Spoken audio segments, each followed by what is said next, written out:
ठंड का दिन था। सड़क पर बहुत कम लोग थे। पंकज अपने घर की तरफ जा रहा था। वह अभी अभी एक हॉरर फिल्म देखकर आ रहा था जो 12 बजे रात को ख़त्म हुआ। फिल्म बहुत डरावनी थी, जिसकी वजह से पंकज उसी फिल्म के बारे में सोचता रास्ते पर चल रहा था। पंकज रास्ते में छोटी छोटी आवाज़ों से डरे जा रहा था।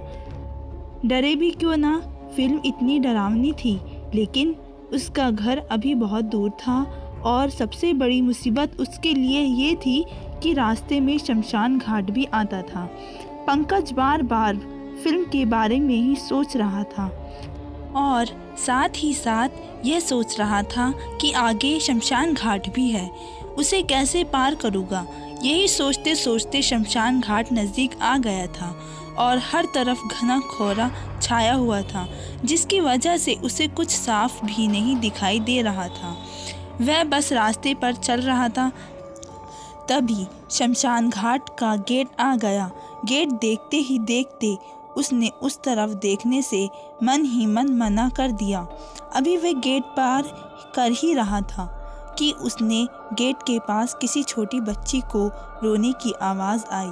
वह उस आवाज़ को सुनकर रुक गया। उसने गेट की तरफ देखा, पर कोहरा इतना होने की वजह से कुछ नज़र नहीं आया, पर आवाज़ लगातार आ रही थी।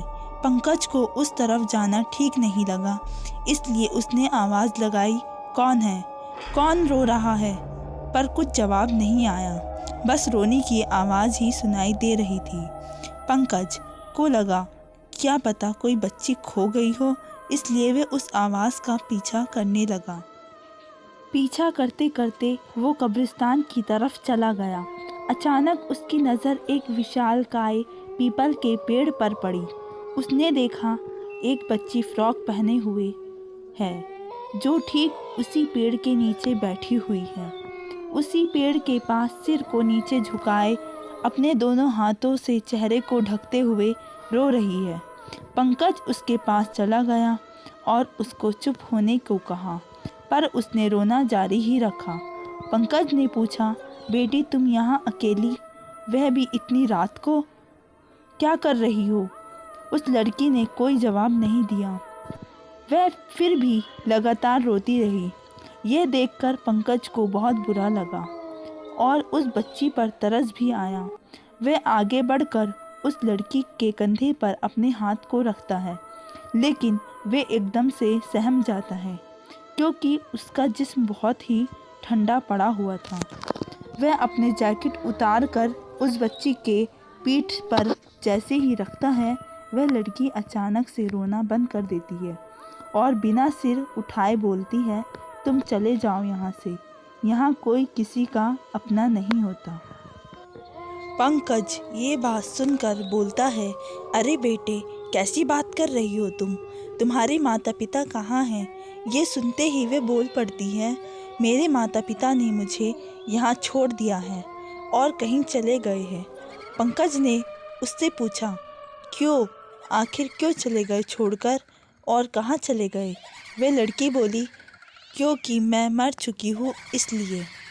उसके इस जवाब को सुनकर पंकज चौंक गया। पंकज को कुछ समझ नहीं आया, वह कहे भी तो क्या कहे। वह बच्ची बोली, उन दोनों के कब्र के बीच में ही मेरी कब्र भी है, चलो दिखाती हूँ। तभी वह लड़की उसकी तरफ मुड़ी और अपने चेहरे से अपने दोनों हाथों को हटाते हुए पंकज की तरफ बढ़ी। पंकज उसका चेहरा देखकर डर गया। उसका चेहरा बहुत ही ज़्यादा भयानक था। पंकज की तरफ देखते हुए वह ज़ोर ज़ोर से हंसने लगी। ये देखते ही पंकज वहाँ से भागने लगा, लेकिन वह अपनी जगह से हिल भी नहीं पाया और वह बच्ची अपनी जगह पर ही खड़ी रही और उसके हाथ धीरे धीरे अपने आप लंबे होते चले गए। अगले ही पल में पंकज की गर्दन उस बच्चे के हाथ में थी।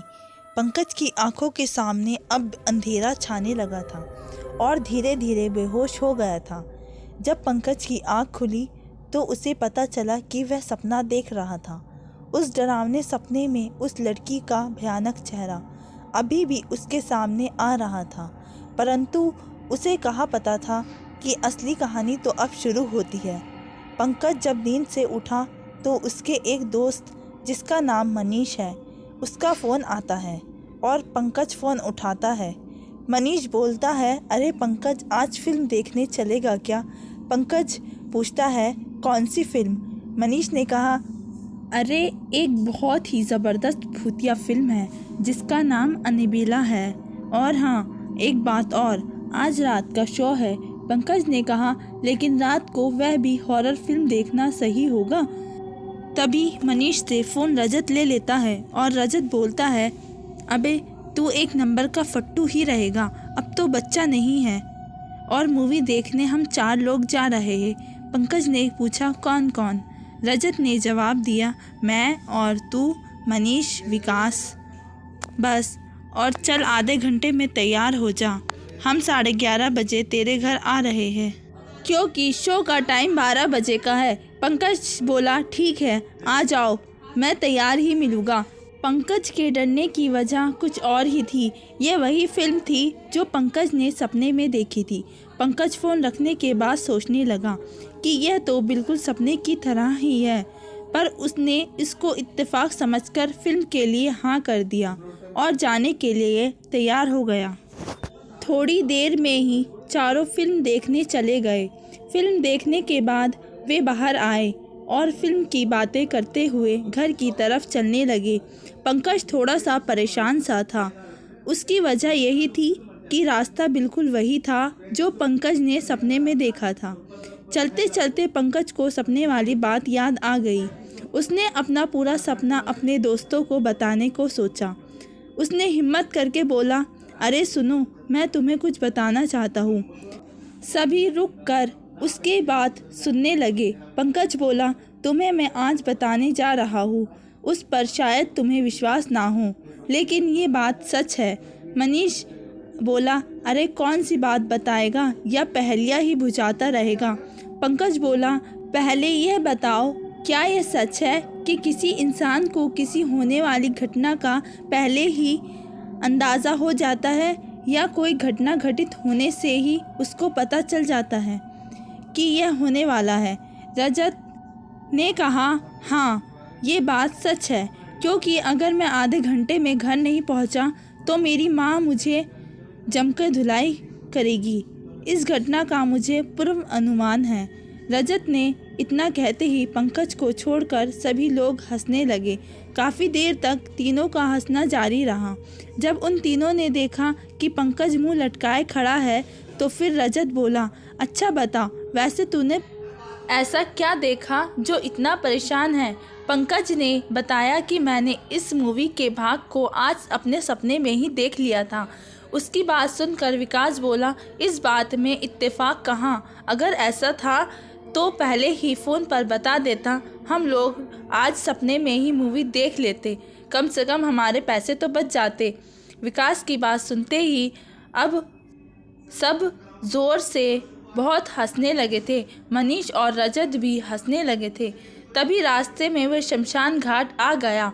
विकास बोला, अच्छा सुन, ये वही शमशान है ना जो तेरे सपने में था? यह कहकर वह फिर से हंसने लगा।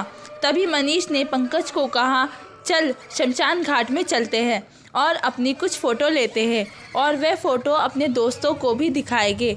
यह सुनते रजत भी कहने लगा और बोला, सही कह रहा है, काफ़ी दिन से कोई ग्रुप फ़ोटो भी नहीं हुई।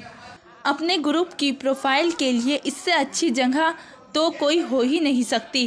पंकज इसलिए मना कर रहा था क्योंकि उसके मन में कहीं ना कहीं वह सपने वाली बात से डर रहा था, पर उसके दोस्त उसको ज़बरदस्ती अंदर ले गए। चारों ने एक साथ अपनी शमशान में फ़ोटो ली और सभी अपने घर पर चले गए। अगले दिन विकास ने अपने सारे दोस्तों को फ़ोटो देखने के लिए घर पर बुलाया। सभी लोग फ़ोटो देख रहे थे तो उनमें से किसी एक ने बोला, अरे पंकज, ये तुम्हारी फ़ोटो में कौन खड़ी है? ये बच्ची कौन है?